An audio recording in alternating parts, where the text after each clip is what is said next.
আসেন আপনাদের কাছ থেকে একটা জিনিস দেখে নিই, আমি চিনে নিই।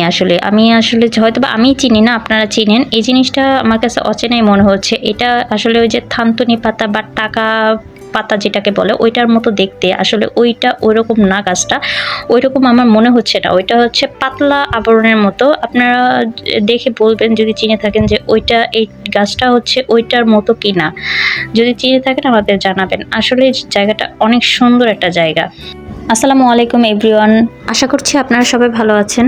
আজকে মা আর মেয়ে দুজনে একটু বের হব, হসপিটাল যাব সকাল সকাল। কিছুদিন ধরেই ভাবতেছিলাম একটু হসপিটালে নিয়ে যাব, কারণ ওর হাতে পায়ে কিছুটা স্কিন সমস্যা দেখা দিছে, চর্ম ডক্টর দেখাতে হবে। পুইচের মতো একটু বের হয়, ফোড়া টাইপের কিছু। হসপিটাল চলে আসছি। হসপিটাল আলহামদুলিল্লাহ ভালোই, সিরিয়াল ছিল না, বসেছিলাম, ওয়েট করতেছিলাম। ডক্টর সিরিয়াল আসলেই ডক্টরের রুমে ঢুকবো, একটু ডক্টর দেখায় বের হয়ে যাব।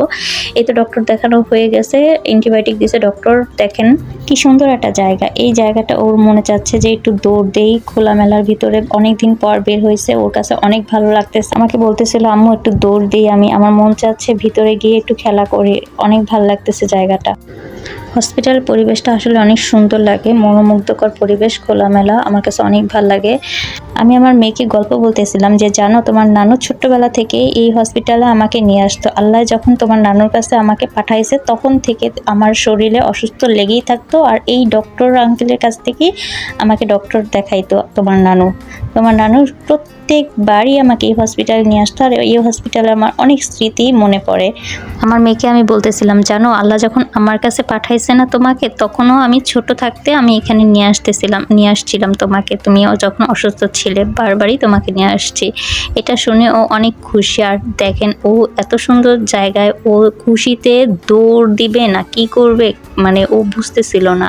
আসলেই এই আটকা শহরের ভিতরে বাচ্চারা বিনোদনের কোনো জায়গা নাই, আর হচ্ছে হাঁটা চলার মতোরও তেমন কোনো জায়গা। আপনাদেরকে একটা ছোট্ট মেসেজ দিতে চাচ্ছি, সেটা হচ্ছে আপনাদের ফ্যামিলিতে যাদের চর্ম বা স্কিন রিলেটিভ যাদের সমস্যা আছে, চর্ম অ্যালার্জি টাইপের জিনিস, তাদের কাছ থেকে হচ্ছে বাচ্চাদের দূরে রাখার চেষ্টা করবেন। কারণ হচ্ছে বাচ্চাদের এই চর্ম জাতীয় জিনিসটা একটু বেশি দেখা দিচ্ছে, সেটা হচ্ছে ছোঁয়াচে জাতীয় জিনিসটা। আসলে ফ্যামিলির মানুষের কাছ থেকেই বাচ্চাদের এফেক্ট হয় বেশি, ফ্যামিলির কাছ থেকেই যারা বাচ্চাদের, সবাই বাচ্চাদের পছন্দ করে, বাচ্চাদের ধরে, কিন্তু এটা খেয়াল রাখবেন অবশ্যই আপনাদের সোনামণির যাতে শরীরে এফেক্ট না করে, ক্ষতি না করে আপনাদের দ্বারা। এটা আপনারা সবাই একটু মাথায় রাখবেন, তাহলে দেখবেন প্রত্যেকটা বাচ্চাটাই সুস্থ থাকবে। আশা করছি আপনারা সবাই ভালো থাকবেন। আমাদের ভিডিওটি ভালো লাগলে লাইক কমেন্ট শেয়ার করে দিবেন। আসসালামু আলাইকুম।